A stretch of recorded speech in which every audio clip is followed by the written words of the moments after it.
the biggest difference that I've seen for people who have their children in their 20s opposed to later on in life, is that when you have your kids younger, you're kind of growing up with them, right? So it's like you are, of course, the adult, you're the parent, but you're learning everything with them. You're not as established, you're continuously changing, um, you're still learning yourself, opposed to when you're older, you're a little bit more grounded in who you are, your career, what you want.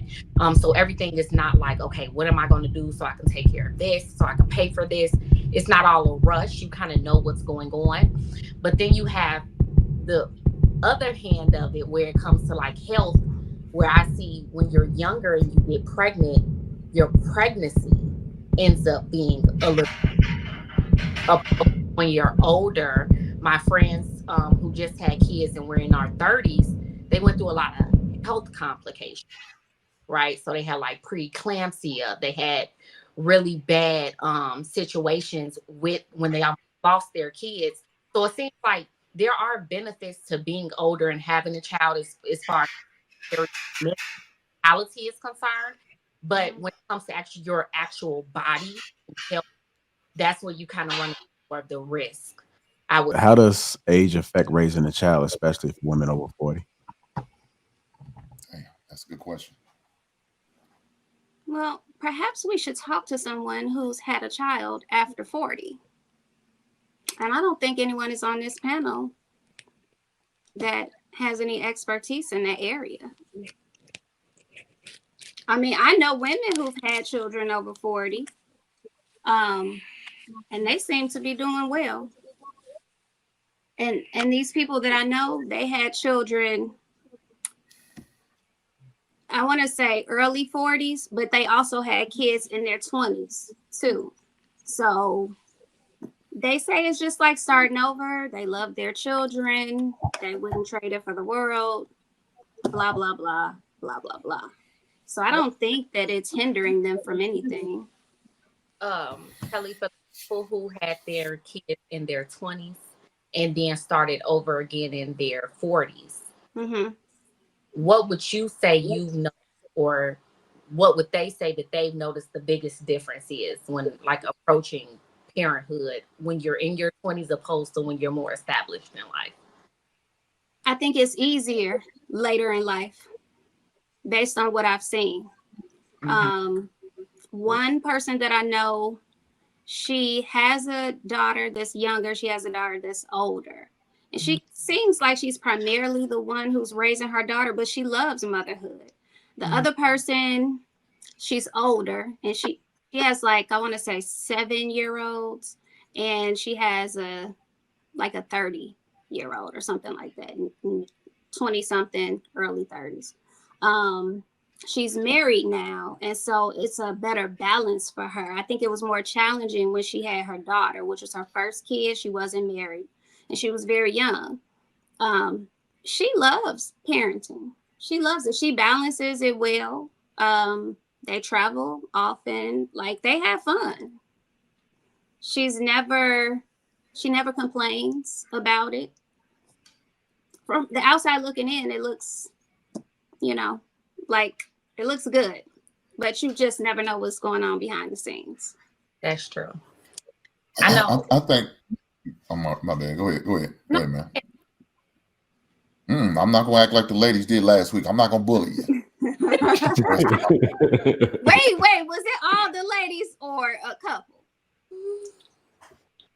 You Hmm. right. You right. Man. I ain't gonna Okay. paint y'all with small brush.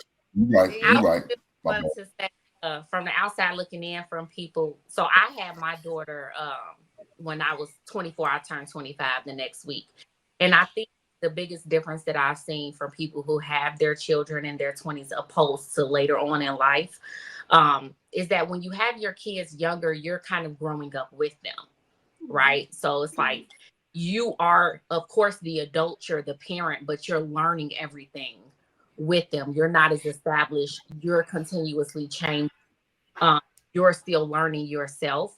opposed to when you're older, you're a little bit more grounded in who you are, your career, what you want.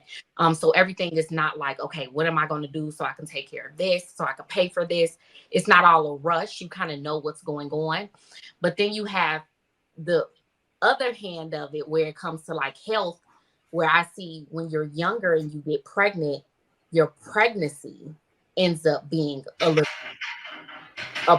when you're older. My friends who just had kids and we're in our 30s, they went through a lot of health complications, right? So they had like preeclampsia, they had really bad situations with when they lost their kids. So it seems like there are benefits to being older and having a child as far as their mentality is concerned. But when it comes to actually your actual body health, that's where you kind of run more of the risk, I would say, opposed to having a child younger. But Yeah, I mean, but you can have risk at an early age too. So you can, but they're much lower. yeah, I mean, and then I had friends who had older parents. I had more of a younger set of parents. And the friends that had older parents, I really admired those older parents. They just seemed like they just had it together. Mm-hmm. They weren't, they just had it all planned out and they moved differently. And I really like to see that. But they were older, so it's like, when you tell your parents, like, I want to go spend a night at such and such house, and then you go meet the parents, it's like, that's the mother, right? That's not the grandmother. but I don't know. When you're older, you're more established, so that is a plus. And I mean, back to the older lady that was 64. That was 64, right? Mm-hmm. That's too old, but that's way too established. I think having a kid in your 30s, 40s, that's okay. I think that's it right there. Like 50 and over, that's pushing it.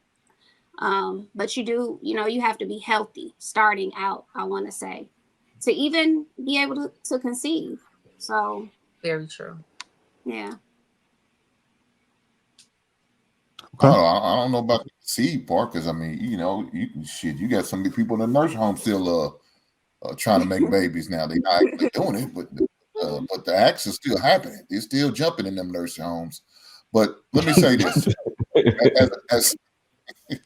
as a man, I had my daughter when I was 20, sophomore in college, and so it was kind of hard at that young age because I wasn't established y'all. So she didn't get all the benefits like that my son got. So my son got the better benefit because I was established and I was 30 then when I had him.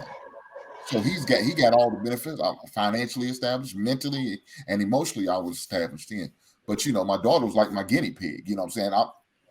And I told her, I said, I'm gonna make mistakes. I wasn't a perfect father at that beginning. I promise you I wasn't. I'm learning as I go. There was no manual. People give you advice, but it's nothing like when it actually happens, when those issues arise or when those situations arise. It's nothing like when you in it, like, damn, now I gotta make this decision. Now I gotta do this. I gotta handle this way instead of that way. So it's a big difference.